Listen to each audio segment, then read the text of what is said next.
Y estamos de retorno aquí en Entre Gente y ahora vamos a hablar de un tema bastante interesante que nos compete a toda la población huancaína, debido a que últimamente hemos visto que el estrago que está ocasionando el cambio climático en nuestra población es realmente lamentable. Vamos a tocar un tema el cual es la importancia de tener plantas para poder combatir en la calidad del aire. En esta ocasión me encuentro acompañado de Beatriz Rojas. Bienvenida, ¿cómo está? Gracias, Pilito, bien. Muchas gracias. Beatriz, una vez más aquí en el programa. Sí, aquí viniendo a dar un granito de arena. Para comenzar, Beatriz, ¿los árboles combaten el cambio climático? Claro que sí, eso es algo que nosotros tenemos que fomentarlo, ¿no? El cambio climático es la consecuencia del calentamiento del planeta, el calentamiento global. Y definitivamente los árboles son la única o la mejor opción ahorita para poder hacerlo. ¿Qué relación existe entre los árboles y la sensación térmica que vemos en la ciudad o que sentimos? Mira, los árboles cumplen una función básica, vital, ¿no? Ellos tienen la capacidad de adquirir o de absorber el dióxido de carbono del ambiente, que estamos llenos con la quema de combustibles, con el exceso de transportes públicos, con el tema de las fábricas y todo lo demás. Entonces los árboles absorben este dióxido de carbono para su propia biomasa, su crecimiento, sus ramas, sus hojitas, sus frutos, y liberan en el proceso de fotosíntesis oxígeno. Además que como también trabajan a través del agua, ellos también se encargan de la evapotranspiración. Es un término que utilizamos que significa mantener la humedad en el ambiente. Entonces cuando hablamos de sensación térmica, justo es eso, ¿no? En el clima puede estar muy cálido, muy caliente, pero los árboles al trabajar con el oxígeno y el agua hacen que haya una sensación más fresca. Sabemos que en Huancayo, por ejemplo, la radiación es bastante alta. Sí. Yo, por ejemplo, Beatriz, caminaba hoy en la mañana por toda la avenida Giraldes y me percaté que no existe ningún árbol. Exacto. ¿Qué problemáticas puede surgir en una sociedad que no tiene? Mira, la problemática es esa es la consecuencia, una sensación térmica fatal, el clima elevado, la sensación de una vida complicada, ¿no? Al final afecta directamente a la calidad de vida que tenemos, porque nosotros, si no tenemos un ambiente adecuado, no estamos bien, definitivamente, ¿no? Entonces, es una problemática fuerte. Beatriz, bueno, para seguir hablando más sobre este tema, a continuación vamos a presentar una nota interesante que nos habla sobre la importancia de tener plantas en casa, así que vamos a verlo. Ok, vamos a verlo. 5 plantas que no deben faltar en casa. La mayoría de nosotros suele tener plantas en el hogar como parte de la decoración, lo que resulta una muy buena idea ya que le da un toque de vida y frescura a cada rincón de la casa, además de purificar el aire que respiramos. Sin embargo, debes saber que además de ornato, hay hierbas que poseen valiosas propiedades tanto medicinales como culinarias. Por eso te dejo una lista de 5 plantas que no pueden faltar en tu hogar, que además de ser muy útiles son fáciles de mantener. La sábila, también llamada aloe vera, es de fácil mantenimiento y posee múltiples beneficios. Sus propiedades antiinflamatorias ayudan a calmar dolores musculares y reducir la hinchazón por golpes o picaduras de insectos. En jugo controla la gastritis o colitis y en gel sirve para descongestionar las vías respiratorias. La manzanilla se consume principalmente como infusión para curar dolores de estómago e indigestión, pues sus compuestos ayudan a regenerar la mucosa gástrica. Por otro lado, reduce molestias durante la menstruación y sirve para aligerar infecciones en los ojos, humectar la nariz y garganta, y por si fuera poco, sus propiedades relajantes nos ayudan cuando estamos tristes o tensos. La ruda. Su uso en exceso puede ser nocivo, pero en dosis pequeñas y a manera de infusión, funciona como una especie de sedante, ideal para combatir el estrés, la ansiedad y el insomnio. De igual forma, ayuda en algunos dolores estomacales y cólicos y es muy buena para tratar la migraña. El anturio. Esta planta, además de ser muy decorativa, es capaz de combatir las sustancias químicas que causan problemas de respiración en casa. Esta planta contrarresta los efectos del amoníaco. De hecho, lo absorbe con gran facilidad. Los cuidados del anturio son algo más delicados. Es necesario que la planta esté en una zona de interior a la que llegue la luz solar. Y también se recomienda pulverizar con frecuencia la planta con agua que contenga poca cal.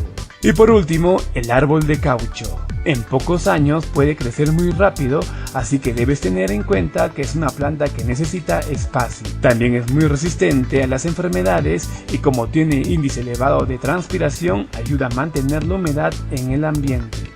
¿Y qué esperas para tener una de estas 5 opciones en tu casa? Recuerda que una planta te alegra la vida y también es símbolo de salud y vitalidad. Bueno, Beatriz, ahí estábamos viendo el video. ¿Qué opinas? Sí, bonito, muy interesante y muy cierto además. Si hablamos en Huancayo, ¿qué plantas serían oriundas que podríamos cultivar en nuestras casas? Mira, una de las cosas que también ha sido como, digamos, algo abandonado por el tema paisajístico, que de alguna forma el gobierno local está obligado a hacerlo, porque la norma te dice, ¿no? Es el tema de promover la flora y la fauna nativa. Entonces nosotros tenemos en Huancayo una serie de plantas nativas que no se promueven, ¿no? No se promueven y no sé por qué, porque realmente es hermosa. Nosotros tenemos, por ejemplo, los quinoales. El quinoal es un árbol identificado en Europa como una planta hermosa. Tiene la forma caprichosa de crecer y formarse. Y sin embargo, por ejemplo, no lo estamos explotando. Difícilmente vemos quinoales en nuestros parques, en nuestras zonas públicas, por ejemplo, ¿no? Igualmente tenemos el coyer, el molle, que es una planta hermosa. Tenemos incluso flores nativas. Tenemos los claveles serranitos, las campanillas.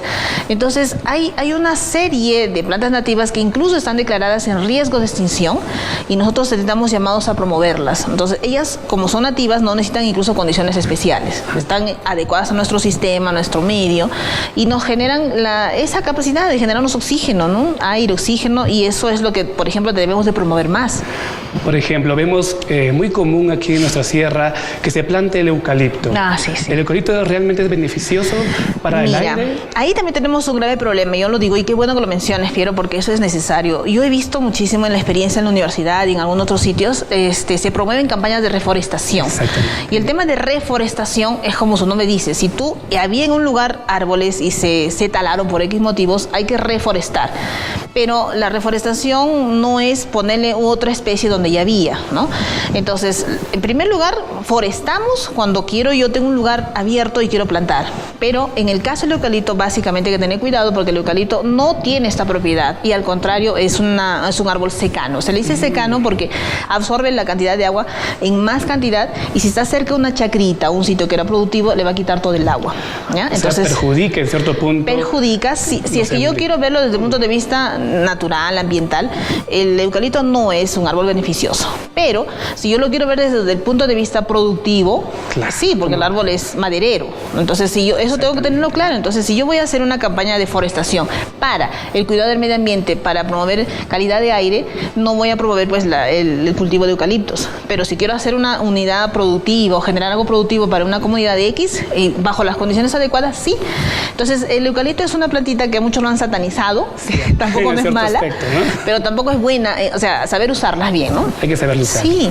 Ahora, otra cosa también importante es que si yo voy a reforestar o voy a plantar, tengo que ver sobre todo las condiciones. Por ejemplo, si tú tienes una zona de altura, una zona de puna, donde tienes ciertas condiciones, donde puede crecer solo un molle, por ejemplo, hay gente que va a plantar pinos o tujas, que son plantas traídas de fuera, modificadas genéticamente, entonces tampoco tiene mucho sentido, ¿no? O sea, la idea es tratar de conservar nuestro entorno lo más natural posible. Beatriz, ¿y qué sucede en una ciudad como Huancayo, que lamentablemente no tiene espacios dentro ya de la parte urbanística para poder plantar árboles? Vemos, por ejemplo, pequeñas parcelas que no tienen la capacidad para poder sostener a un arbusto, un árbol. Exacto. ¿Qué podríamos hacer? ¿Qué opciones podríamos plantear con esta problemática? Sí, mira, es cierto. Por un lado, hemos crecido tanto en el tema urbanista y no hemos pensado en el tema paisajista de las plantas, pero sí hay otra alternativa. Nosotros ahora tenemos muchísima tecnología avanzada sobre jardines verticales, por ejemplo. Eso, ¿no?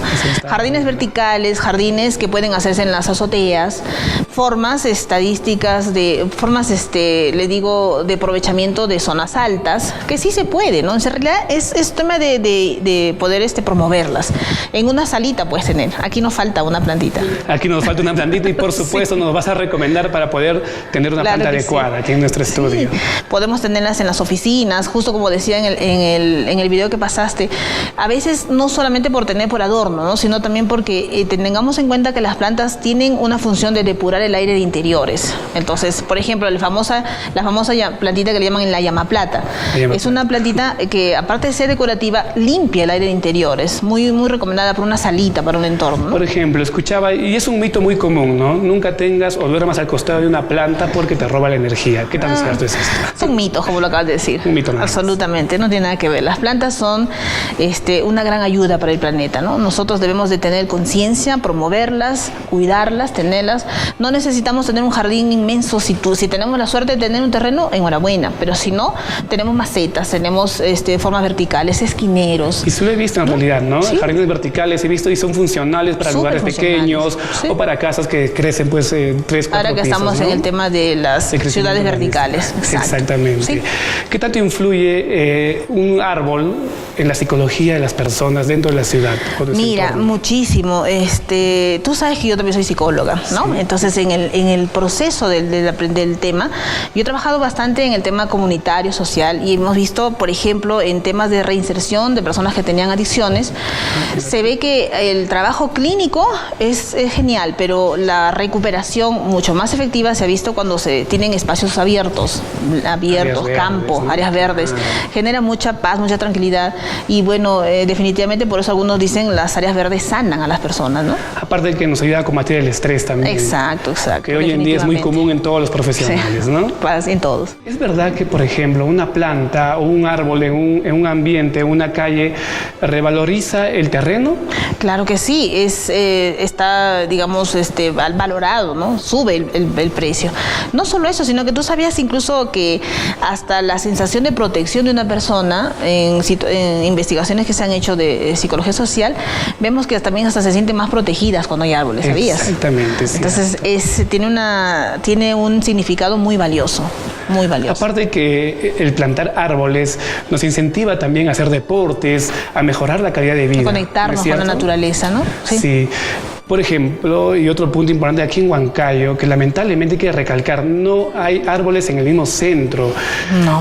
¿Cuál sería una alternativa para generar algún tipo de jardines, pero en el centro de Huancayo, o árboles o plantaciones?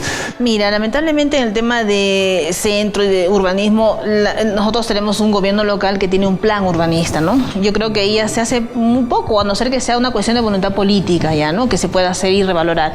Pero lo contrario, creo que desde nuestro punto particular de nuestras casas podemos hacerlo, no necesariamente porque somos un país así, de una ciudad que estamos creciendo. Pero yo te digo, yo he estado en ciudades mucho más grandes donde hay paredes enteras, muros enteros de jardines y muros particulares, ¿no? Entonces es una cuestión más bien de promover un poco de cultura, de entender que no solamente es una cuestión de belleza, sino de una necesidad en este momento, ¿no? Y eso sería lo que tenemos que promover. Otra problemática que surge en las ciudades es, lamentablemente, que nosotros mismos no cuidamos nuestros jardines. Te cuento un caso. En mi casa, al costado, hay jardines, parcelas, que en un cierto punto estaban abandonados, la gente arrojaba basura, los perritos se orinaban, las mascotas, y debes de dar belleza, ¿no? Daba un mal olor. Pero ¿qué pasó? Todos los vecinos nos organizamos y nos turnamos para poder cuidar y revalorar esta parcelita. Claro. Es un buen ejemplo. ¿Cómo podríamos empezar a generar conciencia en este punto? Eso, ¿no? Yo creo que ustedes, como medios de comunicación, por ejemplo, hacen un gran trabajo al promover este tipo de charlas, este tipo de conocimiento, porque comúnmente no se ve, no se habla. Los medios de comunicación son básicos. Nosotros intentamos hacerlo en nuestros espacios, ¿no? En la universidad, con los chicos, pero nos falta llegar más a las personas. Entonces, el tema es sensibilizar, hacer campañas de sensibilización, y como decíamos también incluso en entrevistas pasadas, ¿no? Ahora que estamos en situaciones de tanto riesgo y con tanto cambio de clima, yo creo que es el tiempo de empezar a promover por todo lado, ¿no? Y empezar a trabajar. Importante lo que tú nos comentas. Volviendo al tema de jardines verticales, hoy en día también surge la idea de reciclar. Podríamos generar también algún tipo de jardines con botellas. Claro. ¿Has visto ejemplos en otras ciudades? Sí, nosotros hemos hecho incluso con un grupo de chicos de la universidad, hicimos toda una pared de botellas, un jardín vertical con botellitas, lo hicimos en San Jerónimo, pero no sé cuánto se terminó de sostener, ¿no? Ese proyectito. Pero se hace, no solamente con botellas, se puede trabajar con madera, se puede trabajar incluso con telas. Se compran las geomembranas, se ponen entre una pared y se le hace como bolsillitos, ¿no? Igualito un bolsillito de un... Así, como un bolsillo de una carterita, algo así. Exacto, como un bolsillo de un pantalón. Se le hace como bolsillitos de pantalones y ahí se le pone la tierra y la plantita, por ejemplo, ¿no? Entonces es fácil de hacer un jardín vertical. Hay muchas técnicas. Beatriz, realmente el tema del día de hoy ha estado bastante interesante. Gracias por habernos dado aquellos tips importantes para seguir generando pues las plantitas en nuestras casas, en nuestros hogares y cómo no incentivar a los niños, que es lo más importante, también generar conciencia. Exacto. ¿Algunas últimas recomendaciones para terminar con el tema? Bueno, y nuevamente agradecerlos a ustedes, a ti, Pierito, porque ustedes están haciendo una promoción muy importante sobre el tema y eso se valora, ¿no? Eso es algo que no tiene precio. Muchísimas gracias también a ustedes. Rápidamente vamos a cambiar el tono de la información, pero antes nos vamos a ir a una pequeñísima pausa comercial. Ya volvemos aquí en Entre Gente.